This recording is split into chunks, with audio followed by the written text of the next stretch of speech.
नमस्कार, स्वागत है आपका भू टीवी के चैनल पर। आज मेरे साथ विशिष्ट अतिथि श्री वीरेंद्र रावत जी हैं, जो उत्तराखंड कांग्रेस के पीसीसी सदस्य हैं, प्रदेश कांग्रेस कमेटी के सदस्य हैं। जानते हैं, आज उपचुनाव हो रहा है, पर उत्तराखंड की नजर सल्ट पे टिकी हुई है। एक नारा पूरे उत्तराखंड के वायुमंडल में गूंज रहा है, वो गूंज रहा है, सल्ट की चेली गंगा पंचोली। कितना सार्थक नारा दिया है। और जानते हैं श्री वीरेंद्र रावत जी से, जो पीसीसी के सदस्य हैं, कि सल्ट की चेली गंगा पंचोली क्या है इसके विषय में। नमस्कार दोस्तों, सल्ट की चेली गंगा पंचोली, आप ये समझिए ये 2022 का सेमीफाइनल है। और पीछे पहले तो हमारे भाजपा के वरिष्ठ नेता जो यशपाल आर्या जी भी और प्रदेश अध्यक्ष मदन कौशिक जी भी इसको सेमीफाइनल ही मान रहे थे। लेकिन जैसे जैसे समय बीतता गया और जैसे जैसे कांग्रेस के प्रति, कांग्रेस के कैंडिडेट के प्रति और हरीश रावत जी के और सोनिया गांधी जी के निर्णय पर वहाँ की महिलाओं ने, वहाँ के पुरुषों ने, वहाँ की युवा बेरोजगार युवाओं ने जो एक मोहर लगाई, और सल्ट की चेली गंगा पंचोली जो है वो बच्चे बच्चे की जबान पर मैंने वहाँ देखा। मैं वहाँ करीब 5 दिन रहा प्रचार में, और जहाँ भी मैं गया तो वो कहते हैं ना कि छोटे बच्चों की जबान पर कोई चीज़ चढ़ जाती है, वो कहने लगते हैं, तो वो एक भगवान का ही आदेश होता है। तो वहाँ हर बच्चे बच्चे की जुबान पर एक ही डायलॉग था, सल्ट की चेली गंगा पंचोली। तो निश्चित तौर पर हम ये सेमीफाइनल अच्छे मतों से जीतने जा रहे हैं। कहीं आपको लगता है श्री रावत जी कि जो यहाँ पे अभी एक नेतृत्व परिवर्तन हुआ, क्या इसके पीछे एक घबराहट देखा आपने? भाजपा का हमेशा ये कार्य रहा है। पहले उन्होंने एक निर्वाचित सरकार थी 2017 में, 17 से पहले 6 महीने इन्होंने हमारे बर्बाद किए, जबकि वो 6 महीने विकास कार्यों में लगते थे तो कुछ स्वरूप अलग होता है। लेकिन भाजपा की जो नीति है कि जितनी भी लोकतांत्रिक सरकारें बनती हैं उनको ये हिलाने का काम, उनको डिस्टर्ब करने का काम करते हैं। अब यहाँ आप ये देखिए कि भाजपा के पास 57 विधायकों की मतलब ऐसा बहुमत उनको मिला हुआ था, जनमत मिला हुआ था, और पिछले 4 साल आप त्रिवेंद्र सिंह रावत जी को रखते हैं एज ए सीएम। उन्होंने काम किया, अब उन्होंने जैसा भी काम किया उनको मुझे नहीं लगता, समझ में नहीं आया कि उन्होंने बदला क्यों। अगर बदलना था तो पहले ही बदलते, उनको बनाया क्यों, एक सवाल जो कि आज उत्तराखंड के जनमानस के मन में ये सवाल है कि अगर आपने त्रिवेंद्र सिंह रावत पर विश्वास व्यक्त किया था तो पूरे 5 साल रखते। बिल्कुल सही।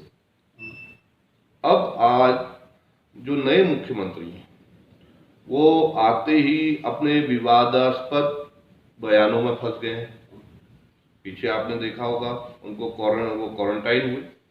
अब कितना उसमें सच्चाई है क्या है, कहने वाले ये भी कहते हैं कि भाई ऊपर वाले उनके शीर्ष नेतृत्व का आदेश आ गया कि भाई आप विवादास्पद बयान दे रहे हैं तो इसको थोड़ा सा एक शब्द माननीय हरीश रावत जी ने कहा था कि नवनियुक्त मुख्यमंत्री को मुंह पका हो गया है।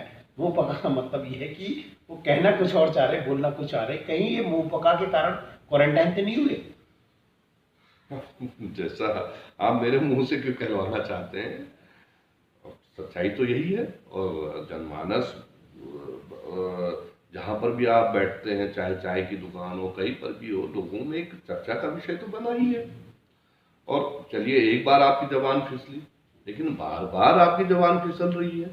ये एक और माननीय हरीश रावत जी सीनियर लीडर हैं, परिपक्व नेता है, और उन्होंने बहुत सटीक बात कही कि उनकी जो मुंह पका वाली जो बात कही उन्होंने, निश्चित तौर पर कहीं ना कहीं ऐसा देखने को मिल रहा है।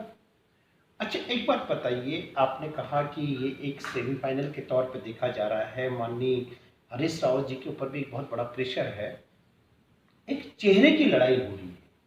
अगर गंगा पंचोली जीतती है, क्या चेहरा उत्तराखंड में हरीश रावत होते हैं?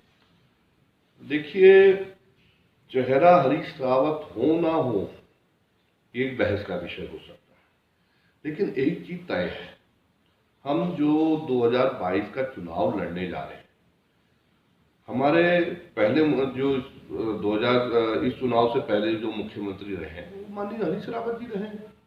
आप विजय बहुगुणा के किए हुए कार्यों को तो चुनाव नहीं लड़ सकते, वो भाजपा में जा चुके हैं, तो उनके किए हुए कार्यों का दारोमदार तो भाजपा के लिए है।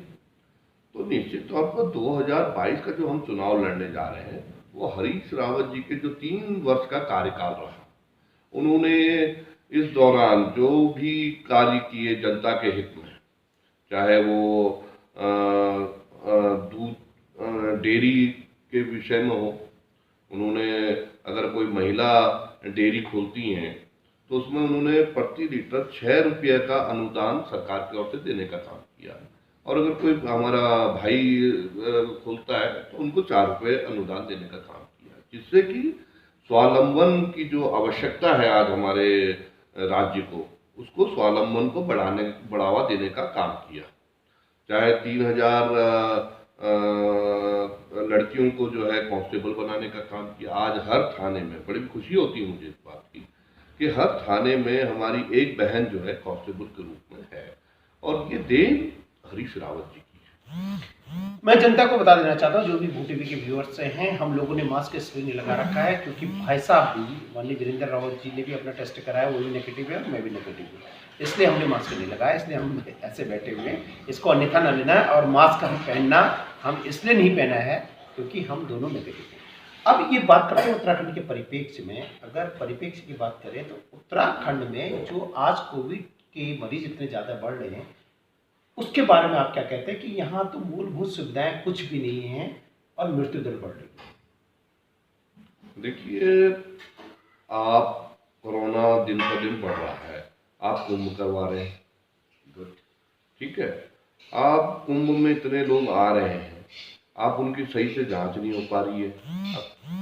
एक महामंडलेश्वर जी की तो मृत्यु भी हो गई उसमें, तो इसमें सरकार को क्विक एक्शन लेना चाहिए। आप कुंभ तो बाद में भी किया जा सकता है, हालांकि मैं किसी की धार्मिक भावना को ठेस नहीं पहुंचाना चाहता, लेकिन वर्तमान परिस्थितियां ऐसी हैं, ऐसी, और इसमें जो है सरकार को कहीं ना कहीं कोई डिसीजन तो लेना पड़ेगा। अगर नहीं लेंगे तो ये बढ़ेगा ही बढ़ेगा।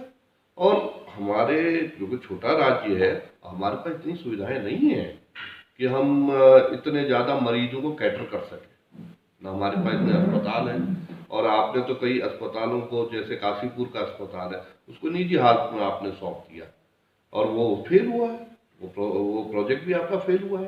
पीपीपी मोड पर दिया तो आपने प्राइवेट को दे दिया ना, तो वो फेल हो गया। जबकि उससे पहले सरकारी जब अस्पताल था तो वहाँ दवाइयाँ भी ठीक से मिलती थी, अब वो दवाइयाँ भी मिलनी दूभर हो गई है।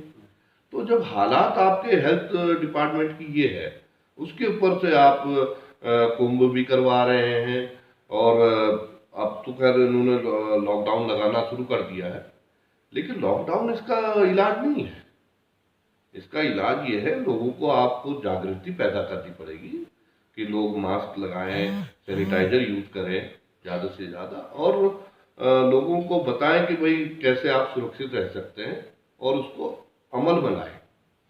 अब मैं आपसे पूछना चाहता हूँ, माननीय वीरेंद्र रावत जी, आप पूरे उत्तराखंड का भ्रमण करते हैं जैसे माननीय हरीश रावत जी करते हैं, आप उनके ज्येष्ठ पुत्र हैं, और भ्रमण करने के बाद आपको अब क्या नैरेटिव लगता है कि 2022 में, अभी तो उपचुनाव चल रहा है, ये आपका सेमीफाइनल है, और संभवतः जो दावे आ रहे हैं, जो सोशल मीडिया के माध्यम से दावे आ रहे हैं, जो कांग्रेस पार्टी दावे कर रही है और उधर बीजेपी भी दावा कर रही है कि बीजेपी के कुछ लोग, बीजेपी के अंदर की एक फूट समझ में आ रही है कि वहाँ के जो कार्यकर्ता थे वो कह रहे हैं कि हमने जिंदगी भर अपना बीजेपी का कार्यकर्ता बन के काम किया, लेकिन जब हमें टिकट मिलने की बारी आई तो वहाँ पे आपने सुरेंद्र जीना के बड़े भाई महेश जीना को टिकट दिया, वहां के लोकल कार्यकर्ताओं को महत्व नहीं दिया। वहीं यहाँ कांग्रेस ने एक सूझबूझ भरी बात करी, गंगा पंचोली को ही टिकट दिया। तो आपको मैं फोकस कर रहा हूँ इस रिजल्ट में, क्या ये बात है जो मैं कह रहा हूँ? आप आम कार्यकर्ता की बात करते हैं, अंदर की बात मैं आपको बताऊं, जो एक बहस का विषय बना हुआ है भाजपा में भी। माननीय मुख्यमंत्री वहां से लड़ना चाहते थे, लेकिन महेश जीना माने नहीं और अंततः वही चुनाव लड़े। जबकि महेश जीना एक दिल्ली के व्यवसायी हैं, उनका सल्ट में बहुत ज़्यादा आना जाना भी नहीं है, और इसीलिए इन सब बातों को देखते हुए सल्ट की चेली गंगा पंचोली जीतने जा रही है। तो आपका कहने का मतलब ये है कि मुख्यमंत्री वहां से लड़ना चाहते थे, उनकी भी नहीं चली? नहीं चल पाई। किसके कारण? अब रिजल्ट आपके सामने देखिए कि वहाँ महेश जीना जो है वो कैंडिडेट हुए। अगर नहीं तो आप देखिए कहीं ना कहीं से तो 6 महीने के अंतराल में माननीय मुख्यमंत्री जी को चुनाव लड़ना ही पड़ेगा।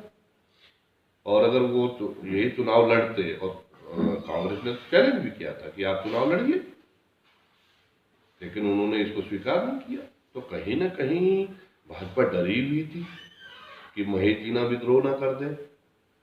तो ये जो डर था वो अंततः माननीय मुख्यमंत्री जी को वहां से वो नहीं लड़ पाए। आप बहुत मजे हुए राजनीतिज्ञ हैं आने वाले भविष्य में। मैं जानता हूं कि आप जिस प्रकार से बातें करते हैं उससे उस बात को मैं समझता हूं। आप बोलते कम हैं, लेकिन आपके जो निहितार्थ होते हैं बहुत गहरे होते हैं।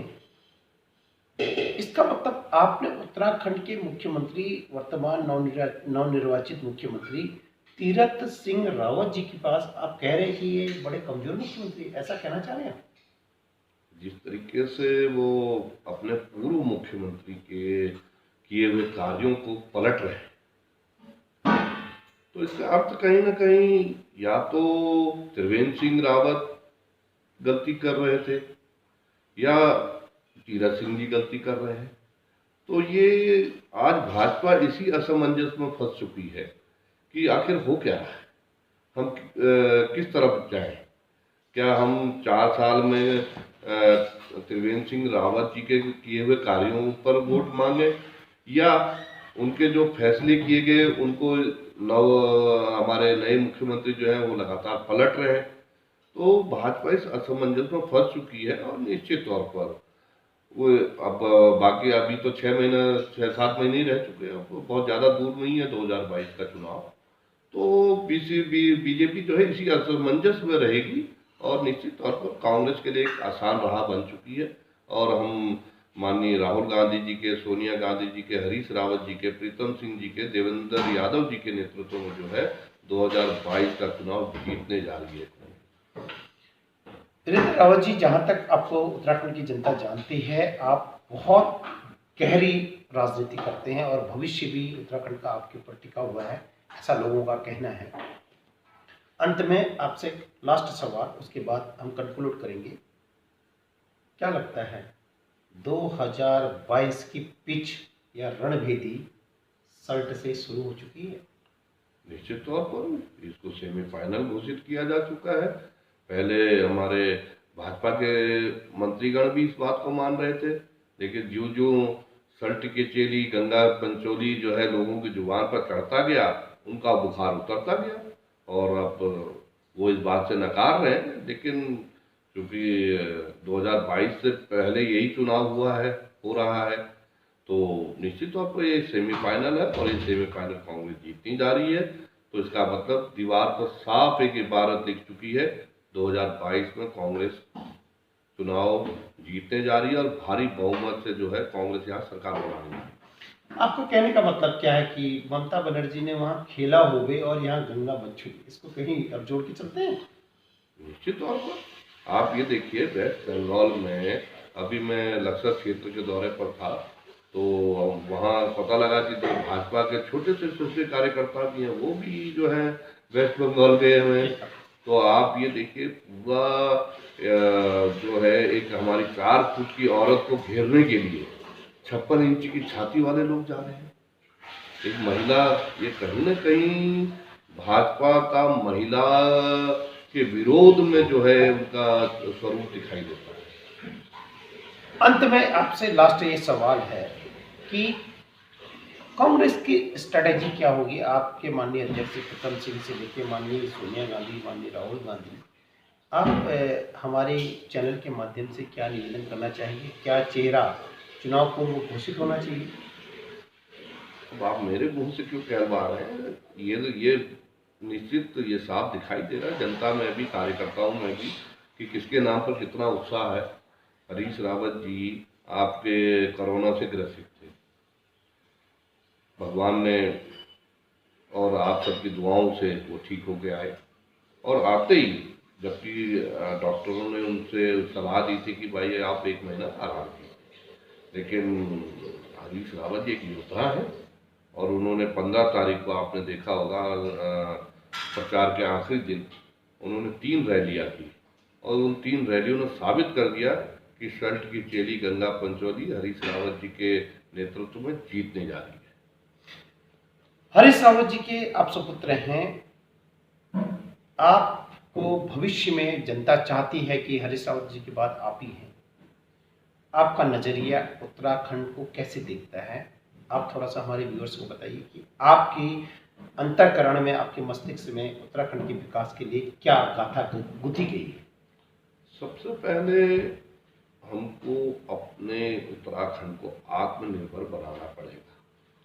उसके लिए कई योजनाएं माननीय हरीश रावत जी ने 3 साल में शुरू की, लेकिन 2017 में दुर्भाग्यवश हार गए, और भाजपा के पास तो वो एक रोड मैप बना हुआ था। अगर त्रिवेंद्र सिंह रावत उसी रोड मैप पर काम कर लेते तो भाजपा को मुख्यमंत्री बदलने की जरूरत नहीं पड़ती।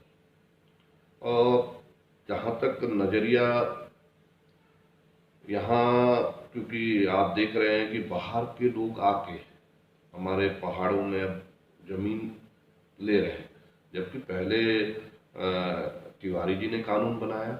ये मेरा मेरा वो भी है, भू कानून। हाँ, भू कानून बनाने का काम तिवारी जी ने, हमारी सरकार ने शुरू किया था।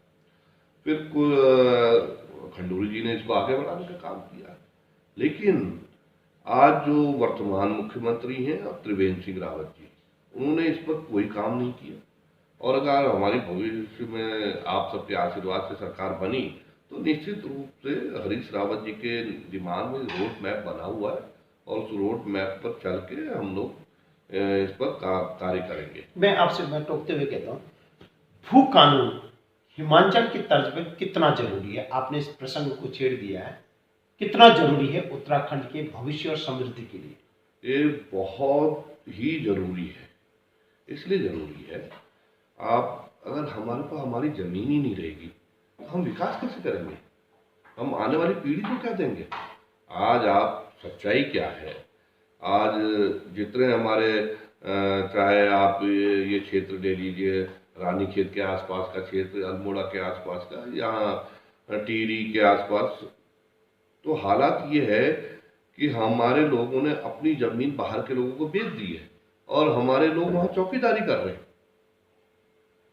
जबकि कानून ये बनना चाहिए, देखिए मैं इन्वेस्टमेंट के विरोध में नहीं हूँ, लेकिन कानून ये बनना चाहिए कि 51% जो है हिस्सेदारी हमारे आदमी की होनी चाहिए, और जो बाहर से पैसा ला रहा है उसकी 49% होनी चाहिए। इन्वेस्ट पैसा वो लगाए, जमीन हमारे व्यक्ति की हो, लेकिन पार्टनरशिप होनी चाहिए। 49% वो होनी चाहिए। अगर ये नहीं हुआ तो हमारे पास जब हमारी जमीन ही नहीं रह जाएगी तो हम क्या कहेंगे कि हम पहाड़ के हैं, और पहाड़ में हमारी जमीन ही नहीं रह जाएगी तो कैसे कहेंगे हम पहाड़ के लोग हैं? तो आप क्या कहना चाह रहे हैं, जो आपका छोटा भाई है सागर रावत, अगर वो ये मुहिम चला रहा है, ये माननीय हरीश रावत जी के भी दिमाग में थी और उनके मुद्दे में भी है, और मेरे को लगता है कि कांग्रेस इस बार क्या अपने घोषणा पत्र में भू कानून को रखेगी? निश्चित तौर पर रखेगी, क्योंकि इसका दंश माननीय हरीश रावत जी ने अपने गांव में झेला है। पिछले दिनों में आपको बताना चाहता हूँ, पिछले दिनों जो पिताजी गांव गए तो कुछ लोग उनके पास आए गांव के, और उन्हें कहा कि साहब वो हम अपने जंगल की ओर जा ही नहीं पा रहे हैं अपने गाय भैंसों को चराने। उन्होंने पूछा ऐसा क्यों, तो उन्होंने कहा कि साहब वो नीचे ऊपर जो है हमारी नई रोड आई है, तो वहाँ लोगों ने खरीद फरोख्त शुरू कर दी है और ज़मीन खरीद के सबने अपने अपने गेट लगा दिए। अब वो हमको मना कर रहे हैं। तो बाबूजी ने फिर हाँ भाई बात उसकी भी ठीक है क्योंकि वो खरीद चुका है, लेकिन आपकी भी ठीक है क्योंकि आपकी पुश्तैनी रास्ता है। और उन्होंने जाकर उस व्यक्ति से बात की, फिर उसने रास्ता दिया। लेकिन हर जगह तो हरीश रावत जैसा प्रभावशाली व्यक्ति नहीं हो सकता मौजूद। तो ये चीज हमको देखनी पड़ेगी कि हम अपने हक हकूकों को कैसे बचा पाते हैं, और अगर हमको अपने हक हकूक बचाने हैं तो निश्चित तौर पर भू कानून लाना ही पड़ेगा। और मैं चैनल के माध्यम से आपको बधाई देना चाहता हूँ, आपने उत्तराखंड के मर्म को समझा है।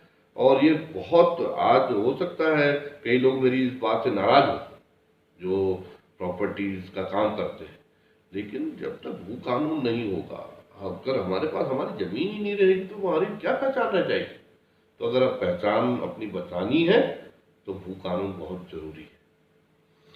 बहुत बहुत धन्यवाद। ये थे श्री वीरेंद्र रावत जी, और वीरेंद्र रावत जी उत्तराखंड के भविष्य हैं, और ये निश्चित तौर पे माननीय हरीश रावत जी के बाद पूरे उत्तराखंड की जनमानस इनकी तरफ टकटकी लगा के देख रही है, और इनके विचार भी वही हैं कि भू कानून यहाँ लगना बहुत जरूरी है। और बहुत संक्षिप्त में बहुत अंतर्मुखी होकर बात करते हैं कि अगर